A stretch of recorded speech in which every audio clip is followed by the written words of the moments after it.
اعوذ باللہ السمیع العلیم من الشیطان الرجیم نحمده ونستعینه ونستغفره ونعوذ باللہ من شرور انفسنا ومن سیئات اعمالنا من يهده الله فلا مضل له ومن يضلل فلا هادي له ونشهد ان لا اله الا الله ونشهد ان محمدا عبده ورسوله اما بعد الحمد للہ رب العالمین۔ اللہ نے ہم تمام کو پھر سے ایک اور محفل میں اللہ کی بڑائی کبریائی بیان کرتے ہوئے ہمارے زندگی کے احوال کو سمجھنے کا ایک موقع، سنہرا موقع عنایت فرمایا ہے۔ اللہ سے دعا ہے اس موقع سے ہم خوب فائدہ اٹھائیں اور اللہ تعالی ہمیں اس کے ذریعے ہماری زندگی کو روشن کرنے والا بنائے، آمین ثم آمین۔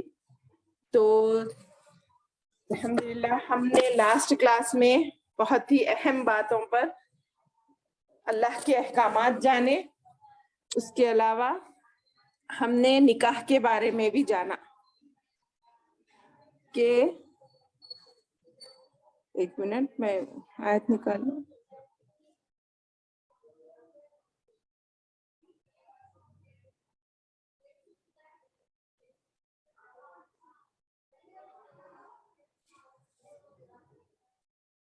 ہاں، کہ ہم نے اب تک جانا کہ نکاح کرنا کس سے جائز ہے اور کس سے ناجائز ہے۔ اصل میں کچھ ذمہ داریاں تو اس میں شوہر کی ہوتی ہیں اور کچھ ذمہ داریاں بیوی کی ہوتی ہیں، اسی لیے نکاح کرتے وقت ہی خاص خیال رکھنا چاہیے کہ ہم کس چیز کو اس میں اہمیت دے رہے ہیں۔ اس قرآن کی آیت سے تو ہمیں صاف طور پر معلوم ہو گیا کہ مشرک مرد مسلمان عورت سے نکاح نہیں کر سکتا ہرگز، اور مسلمان مرد مشرک عورت سے ہرگز نکاح نہیں کر سکتا، یہ اللہ کا قانون ہے۔ کیوں اصل اس میں وجہ یہ ہے میری بہنوں کہ نکاح صرف کھیل تماشا نہیں ہے، صرف مزہ اور انٹرٹینمنٹ نہیں ہے، حالانکہ یہ اس کا ایک حصہ ہے، سکون کا ذریعہ۔ جب یہ کام ختم ہو جائے تو کیا الگ ہو جاتے ہیں دو لوگ؟ نہیں، بلکہ شادی کا مقصد تو ایک خاندان کی تعمیر کرنا ہے آگے، اور دو خاندانوں کو ملنا ہے پہلے، اور پھر نسل انسانی کو بہتر سے بہترین افراد فراہم کرنا ہے۔ مطلب نکاح سے نسل انسانی میں اضافہ ہوتا ہے، اور اس میں ہمیں چاہیے کہ ہم بہتر سے بہتر نسل کو اس کی کامیابی کی طرف غور و فکر کریں۔ اس کے ساتھ ساتھ فطری خواہشات کی تکمیل بھی ایک اہم مقصد ہے، اس میں کوئی شک نہیں، جس میں اپنی عزت اور عصمت کی بہترین حفاظت ہوتی ہے، جس میں نکاح کے ذریعے اپنی عزت اور عصمت کی بہترین حفاظت ہوتی ہے، اور نکاح کو ہی سکون کا ذریعہ بتایا گیا ہے۔ السلام علیکم ورحمۃ اللہ وبرکاتہ۔ وعلیکم السلام ورحمۃ اللہ وبرکاتہ۔ الحمدللہ ابھی شروع ہوا، ابھی آپ کو آواز آ رہی ہے نا؟ آ رہی ہے۔ چلیے الحمدللہ۔ تو ہم نے کہا کہ نکاح کو ہی سکون کا ذریعہ بتایا گیا ہے، اس کے علاوہ جو بھی غلط کام ہوتے ہیں وہ محض گناہ اور ظلم و زیادتی ہے۔ شوہر اور بیوی کو دوسری جگہ ایک لباس سے بھی تشبیہ دی گئی ہے، ہم نے اس کے بارے میں بہت پڑھا بھی ہے، سنا بھی ہے، الحمدللہ تجربہ بھی کیا ہے۔ نکاح میں بہت سی ہدایات اور اہم چیزوں کا ذکر بھی یاد آتا ہے، اس میں کچھ شرائط بھی ہوتے ہیں، کچھ ذمہ داریاں دونوں پر عائد ہوتی ہیں۔ اسی لیے میں نے لاسٹ ٹائم حدیث صرف سنائی تھی، آج اس کو ترجمہ عربی کے ساتھ آپ کے سامنے بیان کرنا چاہتی ہوں۔ بخاری شریف کی حدیث میں اللہ کے رسول صلی اللہ علیہ وسلم نے فرمایا، تنکح المرأۃ لأربعین لمالها ولحسبها ولجمالها ولدینها